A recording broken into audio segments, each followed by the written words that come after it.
Hey y'all, it's Brooke with the Buttered Home, and tonight we're going to show you how to make beef for fajitas or for Philly cheesesteaks or for stir fry in your Instant Pot. So let's get started. Okay, so here's what we've got. We've got about a pound of beef round, bottom round steak already cut up for stir fry. Now, depending on sales at the grocery store, you can actually buy that as a whole bottom round steak and slice it yourself. That'll save you some money if your grocery store is having a sale. We have one green bell pepper sliced. We've got about a half of a white onion sliced.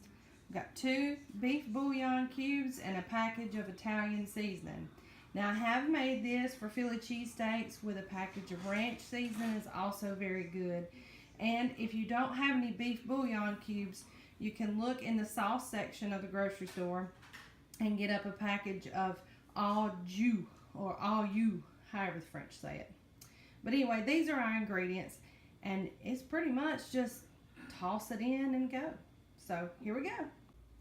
All right, so here's my setup. So we're going to take our strip steak, we're going to toss it in. And then we're going to toss in our peppers and our onions. And doing this one-handed is like being a magician. Then I take the bouillon cubes and just toss those in. And then I take the seasoning and just put that over the top.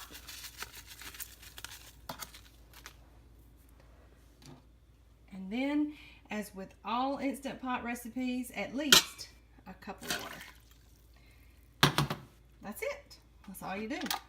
Now we're just going to shut it. We're going to seal it. And then if I move stuff out of my way, then we're going to cook on manual.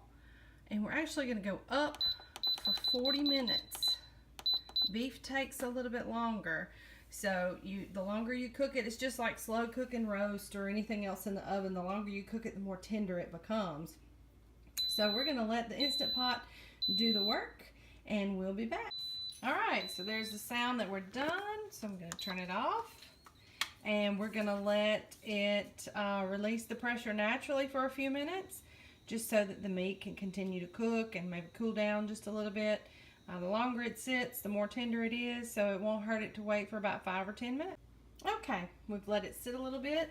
So like normal, I'm going to release any pressure that may be in the pot.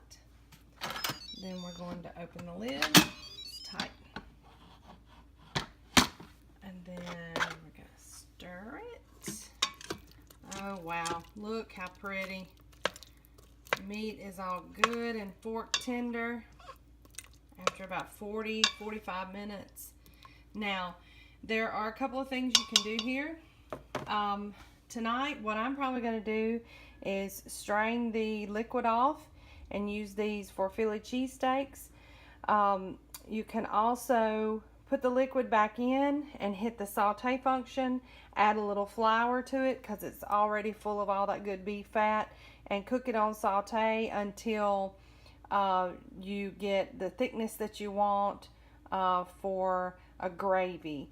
Or you could leave it just like this and you could dip your sandwiches in it.